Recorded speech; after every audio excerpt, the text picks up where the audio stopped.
Hi friends, welcome to Homeschool-ology. My name is Nikki. I'm a homeschooling mom of 4. I've got a 7th grader down to a preschooler, and on this channel I'd like to talk to you guys about secular homeschooling, motherhood, working from home, family travel, and everything in between. So today's video I am going to be sharing our morning time, and I put air quotes because our homeschool is a little bit different, but today's video is a collaboration where we'll be talking about morning time in our homeschool.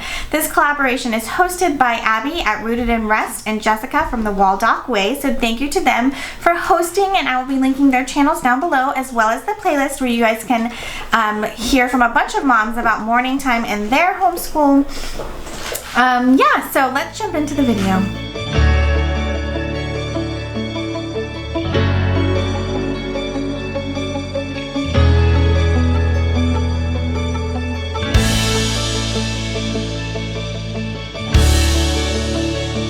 So, like I said, we don't really have morning time. So our homeschool doesn't actually start until after lunch. So I'm just gonna kind of talk to you guys about like what our mornings look like, and then talk to you about like how our homeschool gets started, because that's kind of what this video is about, right? How do you start your homeschool day? It's just for us that homeschool day, starts after lunch. So it starts in the afternoon. So a typical morning for us, we are not morning people. We actually go to bed pretty late. We stay up later than the average family because we can. I'm a night owl, always have been, tried rearranging my schedule multiple times, and I'm just not a pleasant person. If I have to wake up early, even if I'm trying to go to bed earlier, I can't fall asleep much earlier. It's really hard for me.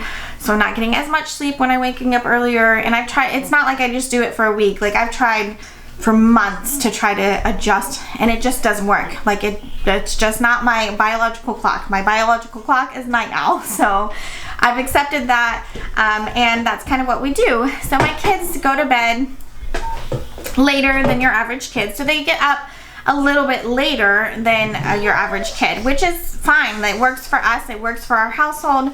My littlest 2 are up between like 8:30 and 9 usually, typically. Recently, they've been getting up a little bit earlier than that, so we might have to be adjusting a little bit of that, but most of the time they're up between like 8:30 and 9. I try to get up around then too, which I understand is much later than most moms get up.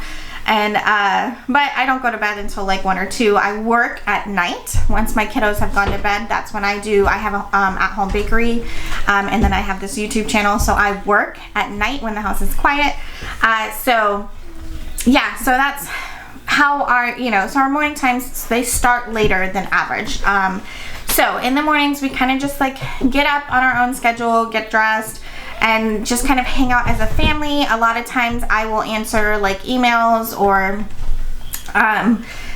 answer comments, or just do some morning time stuff in the morning. The kiddos will just kind of hang out, wake up for the day, play with each other, and then around like 11-ish usually I start talking to them about, okay, I'm about to get lunch ready, and I'm about to get, after lunch we're gonna do school. So I have been trying to get my little ones homeschool done around that 11 o'clock time as well.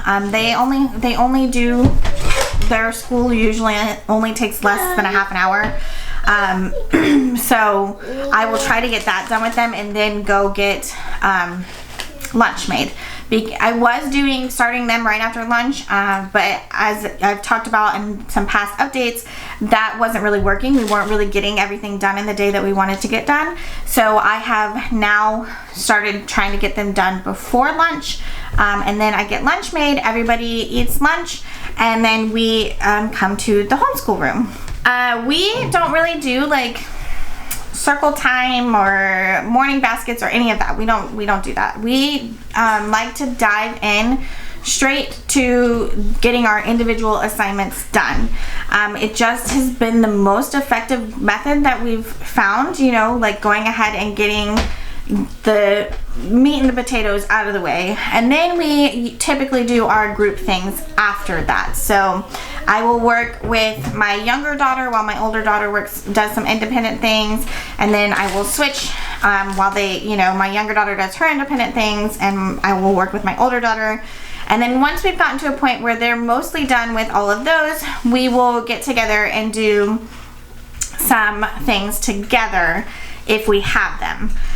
So I typically try to do, it used to be Mondays, but now we have co-op on Mondays. So Mondays we don't actually do any school at home. Mondays we get up and get ready and we head out to co-op at 11. I had planned on Tuesdays being the day that we would do like our main group things that we do together, but it's ending up more like there's no set day because our schedule has been changing quite a bit, so it's kind of whatever day we get to. Oftentimes that's Wednesday or Friday now, and that's fine. Like we just get fitted in when we fit it in, and it's working out fine. But basically what we do together, we are working on root words together, we are working on a read aloud together. The read aloud I do try to do daily, but this month, the month that I'm filming this is the month of September, and this month things have gotten crazy, so we've kind of gone alter-kilter. But I try to do the read aloud every day. I mean, that's just like a for fun, usually read aloud, or something that is, very lighthearted. But something that we actually do together that doesn't have a lot of schoolwork tied to it. It's just for funsies.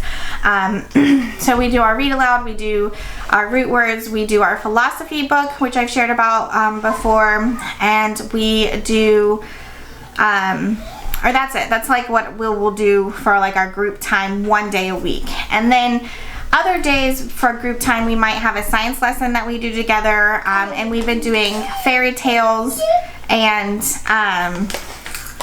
geography and things like that together, and those are just sprinkled in. They're loop subjects now, and so those are just sprinkled in. So basically, I know this video was supposed to be about morning time in our homeschool, but our morning time is just our chill time. That's when we kind of chill and get our minds ready for the day ahead, and yeah, so our homeschool starts after lunch, and we dive right into the individual things and knock those bad boys out so that we can get to the enjoyable things and end our day on a high note. So that is what our morning time looks like in our homeschool. So I'm sure if you are somebody who likes to, have a structured morning time, you are going to get tons of information about that in the videos linked down below. But in this video, you will see that you don't have to have that kind of thing in your homeschool. If it doesn't work for you, it doesn't work for you. It doesn't work for us. That's okay. Or so morning time can be what works for you. And for us, morning time, just spending it relaxing and doing, just hanging out, catching up on. I do a lot of tidying a lot in the morning because that's when I have energy to do it. So yeah, so morning time can look like just that, just getting ready for your day. And so that's what morning time is like in our homeschool, and we homeschool in the afternoon. So again, check out that playlist down below, and you'll hear lots of different views on what morning routine is like for them. And that is all I have for you guys today. Thank you again to Abby and Jessica for hosting this collaboration, and I hope you guys will head on down and subscribe to this channel and give this video a thumbs up and come back and chat with me again real soon. Talk to you later. Bye.